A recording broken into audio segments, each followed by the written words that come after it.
السلام علیکم دوستو، اللہ کرے دنیا میں جلد امن قائم ہو۔ یہ جو سلسلہ جاری ہے نادار لوگ کا بقیہ حصہ، یہ میں نے سوچا ہے کہ آپ کے ساتھ ایک ہی نشست میں اور اس طرح سے شیئر کیا جائے۔ باقی کا حصہ کا مطلب پیج 71 to 80، تو اسے جوں کا تو میں آپ کو سنا دیتا ہوں۔ تو یہ وہ جو میرے ذہن میں ایک ویڈیو کی لینتھ ہوتی ہے، اس میں میرا خیال آ جائے گا۔ تو یہاں تک ہم نے شیئر کیا تھا کہ یعقوب اوان ہلکے پیروں چلتا ہجوم کے بیچ سے گزر کر صحن میں آ بیٹھا۔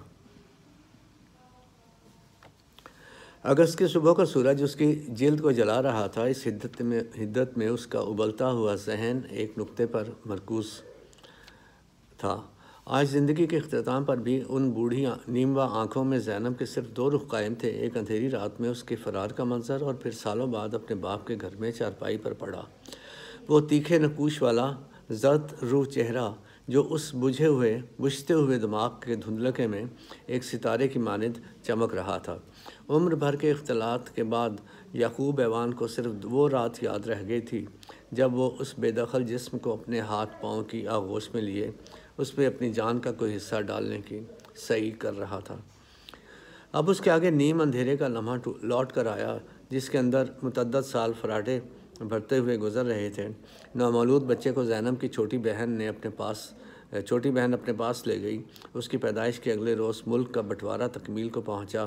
یعقوب اوان کے دل میں محبت کا جذبہ زوال پا گیا تھا، گو قربانی کا جذبہ برقرار تھا۔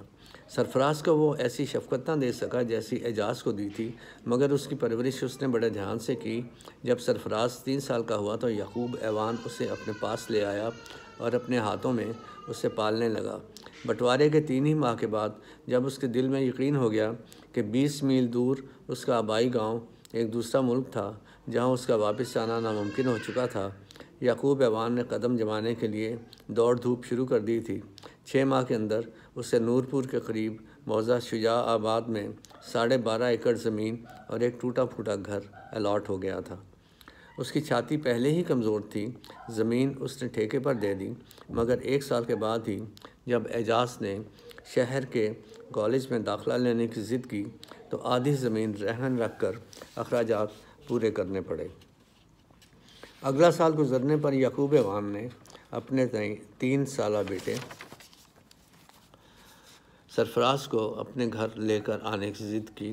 اب وہ اور اعجاز مل کر اپنی روٹی ہانڈی کرنے کے قابل ہو چکے تھے۔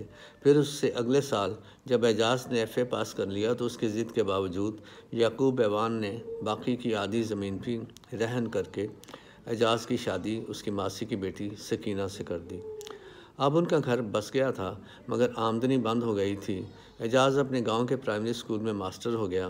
اسکول 2 سال کے اندر مڈل کے درجے تک بڑھا دیا گیا اور اعجاز اونچی جماعتوں کو پڑھانے لگ گیا۔ اب اس کی تنخواہ سے گزارے کے علاوہ بچت بھی ہونے لگی تھی، مگر سرفراز جو اسی اسکول میں داخل ہو چکا تھا ابھی تیسری جماعت میں تھا کہ یعقوب اوان کی چھاتی بیٹھ گئی، گویا اس برسوں کی شکستہ عمارت کی چھت بالآخر منہدم ہو کر رہ گئی۔ اب جان کھونے کا آخری لمحہ پہنچا تھا۔ اس لمحے اب یعقوب اوان کی آنکھوں میں نہ زینب رہی تھی، نہ اعجاز اور نہ سرفراز۔ اب اس کی نظروں کے سائے صرف اپنے گاؤں کبیر سنگھ والا کا جنوبی منظر رہ گیا تھا جو اس نے 4 سال پہلے آخری بار رات کے اندھیرے میں دیکھا تھا۔ یعقوب اوان کسی کام کے سلسلے میں ضلع کچہری سے واپس آ رہا تھا کہ رستے میں اسے سکھوں کا ایک چھوٹا سا گروہ دکھائی دیا جو سڑک کے کنارے رک کر ایک ہوٹل سے اپنی پیاس بجھا رہے تھے۔ یعقوب اوان بے اختیار ان کی جانب کھینچا گیا۔ ہوٹل کے باہر نصب شدہ ٹونٹی سے اس نے پانی کا گھونٹ پیا اور فارغ ہو کر سکھوں کے ارد گرد منڈلانے لگا۔ پھر کسی بہانے اس نے ان سے بات چیت شروع کر دی۔ یہ جتھا مذہبی مقامات کی زیارت کے لیے پاکستان آیا تھا۔ یعقوب اوان ان کے پاس بینچ پر بیٹھ گیا۔ کبیرے کا خشونت سنگھ میری تائی کا رشتہ دار ہے، ایک سکھ یعقوب اوان کی بات سن کر بولا۔ آپ کی بڑی مہربانی اگر آپ ایک پیغام کبیرے کے بھگت سنگھ تک پہنچا دیں۔ ضرور جی ضرور مہاراج، کوئی خدمت بتائیں۔ اس سے کہیں کہ ہاتھ پڑے تو آ کر مل جائے، وقت کا کیا پتہ ہے۔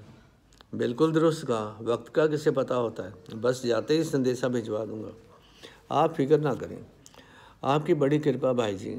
3 مہینے نکل گئے۔ یعقوب ایوان اپنی بات کو بھول چکا تھا کہ ایک روز آدھی رات کے وقت اس کے دروازے پر دستک ہوئی۔ گھر سے باہر آنے پر اس کا سامنا 2 آدمیوں سے ہوا جو منہ اور سر کالی چادروں میں لپیٹے تاریکی میں کھڑے تھے۔ یعقوب ایوان، ایک نے سوال کیا۔ یعقوب ایوان کو محسوس ہوا کہ یہ آواز اور یہ لہجہ اگر وہ 1000 آدمیوں کے شور میں بھی سنتا تو پہچان جاتا۔ بھائیا بھگت سنگھ، وہ چلا کر بولا۔ چپ کر، کٹوانے کی صلاح ہے، چل اندر۔ بھگت سنگھ کے ہمراہ اس کا ایک چاکر بلونت سنگھ تھا۔ بلونتا ادھر سے ہی گیا ہوا ہے، تیرے جانے کے بعد آیا تھا۔ پھر وہ بلونت سنگھ سے بولا، یعقوب اپنے جگو کا یار تھا۔ یعقوب ایوان کو بھگت سنگھ کے بیاہ کا دن یاد آیا، جب بھگت سنگھ دولہا بنے گھوڑی پر سوار کسی ریاست کا راجکمار معلوم ہوتا تھا۔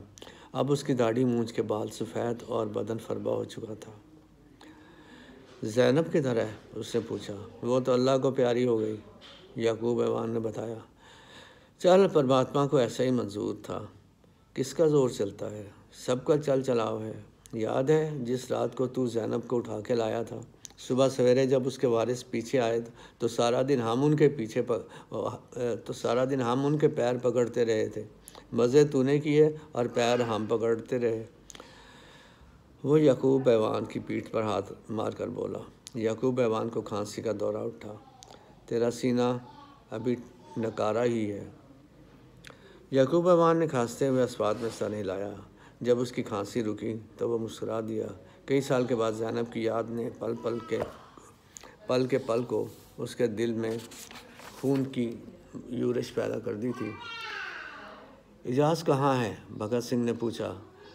اپنی بیوی کو لے کر ماسی کو ملنے گیا ہے، اگلے گاؤں میں، اسکول میں ماسٹر ہو گیا ہے، اس کا بیاہ بھی کر دیا ہے۔ بھگت سنگھ نے چارپائی پر سوئے ہوئے 4 سالہ سرفراز کی جانب اشارہ کر کے پوچھا۔ اجاز کا ہے؟ میرا ہے، جس رات کو ہم کبیرے سے آئے اسی رات کو پیدا ہوا تھا۔ زینب نے اس کی شکل نہیں دیکھی، نہ اس کی ماں نے دیکھی۔ کسی کا زور نہیں بھایا، کسی کا زور نہیں۔ رات کے پچھلے پہر تک وہ تینوں بیٹھے دودھ کے پیالوں کے ساتھ دن کی بچی ہوئی روٹیاں کھاتے اور باتیں کرتے رہے۔ بھگت سنگھ نے بتایا کہ اس کا باپ اور چچی جسونت سنگھ اور ارجن سنگھ تینوں فوت ہو چکے ہیں۔ کسی کا زور نہیں بھائیا، کسی کا زور نہیں، یعقوب ایوان نے بار بار دہرا کر کہا۔ یہ بتا بھائیا، میرے گھر کا پتہ کیسے نکالا؟ یہ سب بلونتے کا کھیل ہے، اس سارے علاقے کو جانتا ہے۔ 2 دن میں اس نے کھوج لگا لیا۔ آنے جانے کا بھی کوئی معاملہ نہیں یعقوب، بھگت سنگھ نے کہا۔ ہم تو آتے جاتے رہتے ہیں۔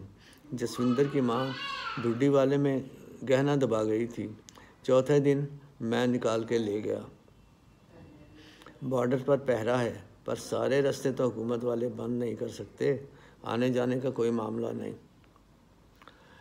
دن نکلنے میں 2 گھنٹے رہتے تھے کہ بھگت سنگھ جانے کے لیے اٹھ کھڑا ہوا۔ باہر سین میں نکل کر یعقوب ایوان نے اسے کہا، میرا دل کرتا ہے بھائیا کہ کبھی جا کر ایک نظر کبیرہ دیکھ آؤں، وقت کا کیا پتہ ہے۔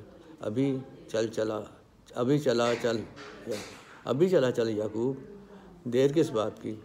یعقوب ایوان لہجہ بھر سوچ کر بولا، پھر ایک بات مان بھائیا، بول۔ آج کا دن رک جا، کل اجاز آ جائے گا، بچے کو اس کے حوالے کر کے رات کو تیرے ساتھ چلا جاؤں گا۔ بھگت سنگھ نے بلونت سنگھ کی جانب دیکھا۔ تیرے چک میں ہمارا اور کوئی واقف کار نہیں، حالات کی خبر نہیں ہوتی۔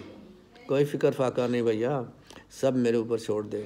یعقوب ایوان خوش ہو کر بولا، بس یہ دعا کر گاؤں میں کوئی واردات نہ ہو، پولیس آ کر 4 دن بیٹھ جاتی ہے۔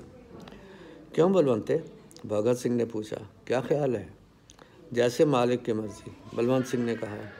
ادھر چارپائیاں تیار ہیں، آرام سے دونوں سو جاؤ، یعقوب ایوان نے کہا۔ دن گزرنے کا پتہ نہیں چلے گا، نہ کوئی دیکھے گا نہ بھالے گا۔ دوپہر تک اعجاز بھی آ جائے گا۔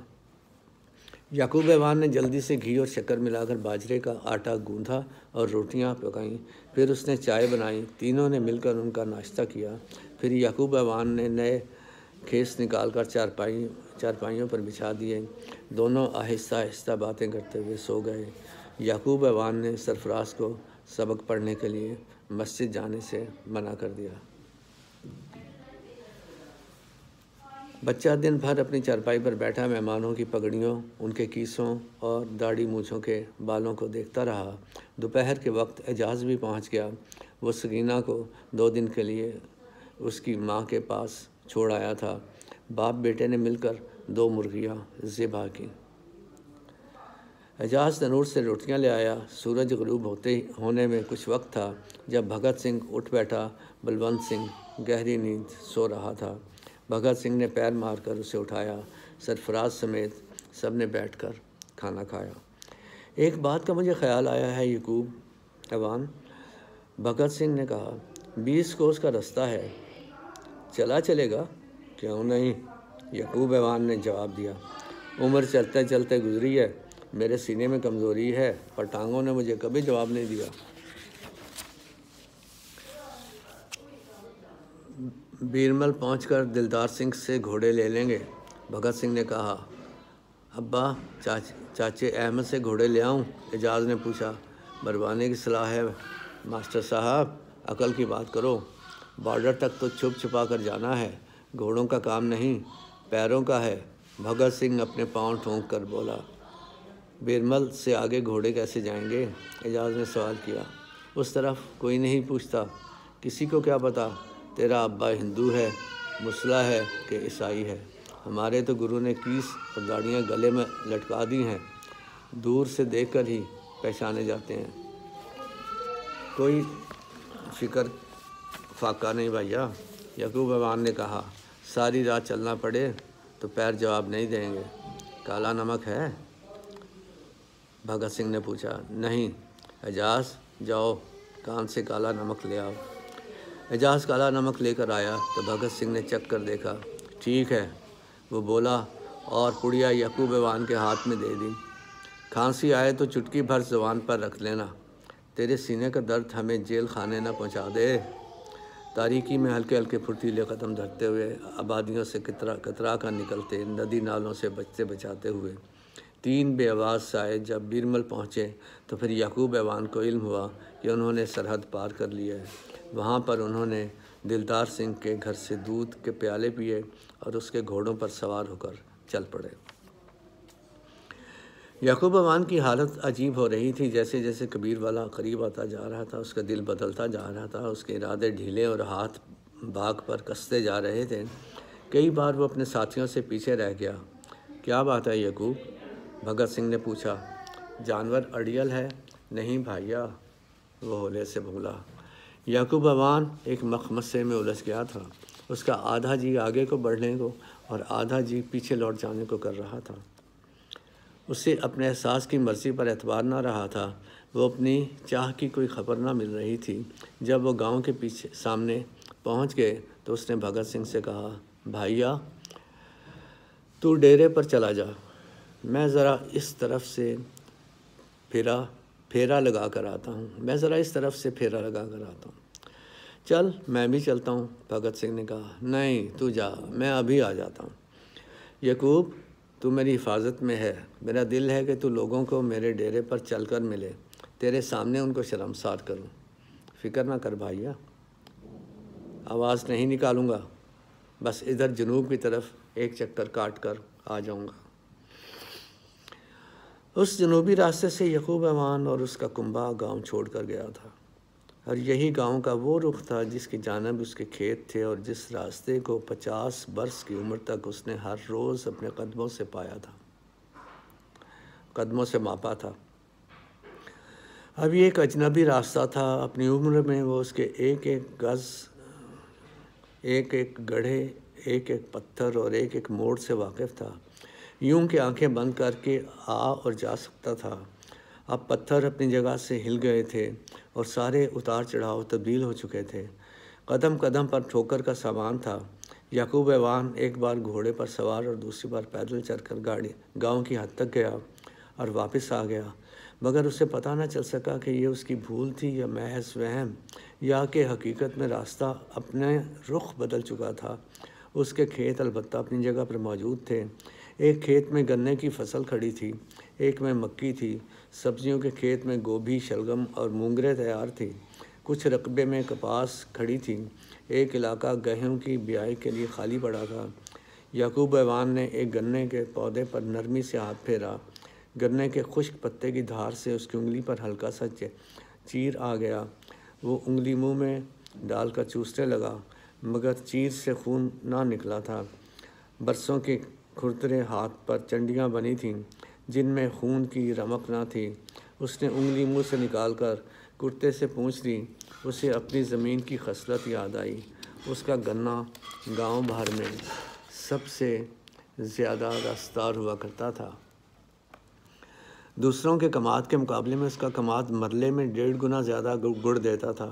بدلے میں جو زمین شجاع آباد سے اسے ملی تھی وہ گزارا کرتی تھی، مگر کبیرے کی زمین جیسی لائق نہ تھی۔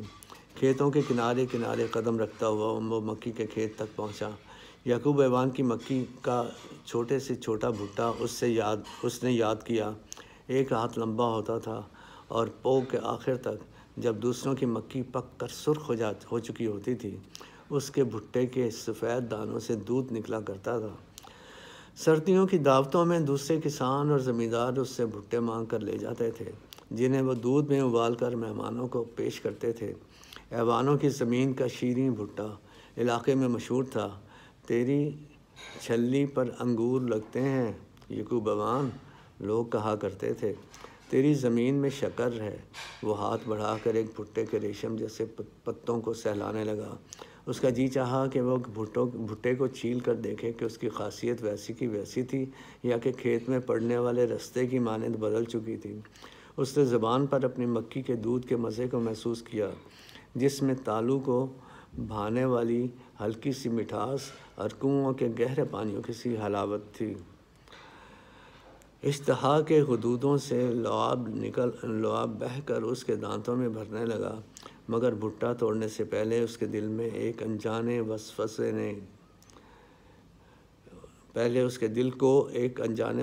نے گھیر لیا اور وہ مڑ کر وہاں سے لوٹ آیا۔ کیکر کی ٹہنی سے اس کے گھوڑے کی باگ کھولی اور اس نے گھوڑے کی باگ کھولی اور سوار ہو کر اپنے قدم چلانے لگا۔ کچھ دور جا کر اسے بھگت سنگھ کا ڈیرا نظر آیا۔ وہ ڈیرے کی دیوار کے قریب پہنچا تو بلا ارادہ اس کے ہاتھوں نے باگ کھینچ لی۔ ڈیرا گلی کے کونے پر تھا اور دروازوں تک پہنچنے کے لیے اسے کونے کا موڑ مڑنا تھا۔ اس دروازے کچھ فاصلے پر یعقوب ایوان کا پرانا گھر نظر آتا تھا۔ گھوڑا موڑ سے پہلے کھڑا تھا اور اس پر سوار یعقوب ایوان کا دل پھڑک رہا تھا۔ آخر اس نے جی چھوڑ دیا۔ اس نے گھوڑے کا رخ پیچھے کو موڑا اور اسی سست چال سے قدم قدم چلاتا واپسی کے راستے پر ہو لیا۔ صرف ایک بار کھیتوں کے پاس رک کر اس نے اپنے پیچھے گاؤں پر نگاہ ڈالی، جس کی مٹیالی دیواریں اندھیرے میں جھلملا رہی تھیں۔ جسم کا لہو اب ایڑیوں سے لے کر ٹھوڑی تک خشک ہو چکا تھا اور آنکھیں اس آخری منظر کے لیے ٹھہر گئی تھیں۔ ایک اور ساعت گزری تو وہ آنکھیں پتھر بن گئیں۔ 5 ساعتوں کے اندر زندگی تصویروں کی صورت گزر کر معدوم ہو گئی۔ یعقوب ایوان کو رونے والوں میں اعجاز تھا اور اس کی ماسی۔ اعجاز کی بیوی سکینہ مرنے والوں کی طویل اذیت سے تھک ہار کر رو رہی تھی، اور بچہ ماسی کی موٹی موٹی چھاتیوں کے دباؤ اور اس کے آنسوؤں سے گھبرا کر سسک پڑا تھا۔ جب اعجاز نے اپنے 8 سالہ بھائی کو اٹھا کر کندھے سے لگایا تو وہ خود بھی رو رہا تھا۔ بچے کا رونا نہ تھما تو اعجاز نے اپنے آنسو خشک کیے اور اسے اٹھائے ہوئے باہر صحن میں نکل آیا۔ چپ سرفراز، شش، وہ پیار سے بچے کی پشت پر ہاتھ پھیرتے ہوئے بولا۔ چپ کر جا، چپ، سب کچھ ٹھیک ٹھاک ہے، کوئی بات ہی نہیں، چپ، سو جا، اب سو دو۔ جاؤ جاؤ سو جاؤ۔ اعجاز صحن میں رک کر کھڑا دائیں اور بائیں ہلنے اور ناک میں گنگنانے لگا۔ اسے کوئی لوری نہ آتی تھی۔ کچھ دیر تک وہ اسی طرح سرفراز کو الکورے دیتا، اس کی پشت پر ہاتھ پھیرتا اور ایک غیر یقینی سی دھن گنگناتا رہا۔ سرفراز کی کسمساہٹ بند نہ ہوئی، گو سسکیاں رک چکی تھیں۔ اب سو جاؤ، شاباش۔ اعجاز اس سے متواتر باتیں کر رہا تھا۔ تم تو اب بڑے ہو گئے ہو۔ کل تم 8 سال کے ہو گئے تھے۔ کل میں نے مٹھائی لے کر دی تھی نا۔ تم اب جوان ہو گئے ہو۔ آج پاکستان کی سالگرہ بھی ہے۔ پاکستان بھی آج 8 سال کا ہو گیا ہے۔ تم پاکستان سے بڑے ہو۔ تمہیں پتہ ہے تم پاکستان سے پورا 1 دن بڑے ہو۔ دیکھا، بڑے آدمی نہیں رویا کرتے۔ چلو اب سو جاؤ، شاباش۔ اعجاز کو اور کچھ نہ سوجھا تو قومی ترانہ گنگنانے لگا۔ یہ سرفراز کو بھی زبانی یاد تھا۔ ہر روز صبح سویرے اسکول لگنے سے پہلے ساری جماعتیں میدان میں جمع ہو کر، اور اگر بارش ہو تو اسکول کے برآمدوں میں سارے ماسٹروں سمیت سب مل کر قومی ترانہ گایا کرتے تھے، اور سرفراز اکثر اسے گھر پہ بھی گاتا رہتا تھا۔ پاک سر زمین شاد باد، کشور حسین شاد باد، تو نشان عصم عالی شاں، عرض پاکستان مرکز یقین شاد باد۔ ان جانے پہچانے الفاظ اور مانوس دھن کو سن کر سرفراز کے دل کو چین آنے لگا۔ وہ ان الفاظ اور اس دھن کو، جو اسکول کے ہر کسی سبق سے زیادہ اور اس کی یاد کا حصہ تھے، دل ہی دل میں اعجاز کی آواز کے ساتھ ساتھ دہرانے لگا۔ پاک سر زمین کا نظام، قوت اخوت عوام، قوم ملک سلطنت پائندہ تابندہ باد، شاد باد منزل مراد۔ اسے اعجاز کے الفاظ تم پاکستان سے بڑے ہو بار بار یاد آ رہے تھے، جب تک اعجاز اسے کندھے سے لگائے آخری الفاظ سایہ خدائے ذوالجلال تک پہنچا۔ سرفراز کو دل میں یقین آ چکا تھا کہ چونکہ وہ پاکستان سے پورا 1 دن بڑا ہے، اس لیے یہ ترانہ اب اس کی ملکیت ہے۔ اپنے چھوٹے سے ذہن میں اس خیال کے آتے ہی سرفراز نے محسوس کیا کہ جیسے اس کے ہاتھ میں کوئی قیمتی مال آ گیا ہو۔ اس کا دل اب ٹھہر چکا تھا۔ شکریہ جی، خوش رہیے۔ Thank you very much.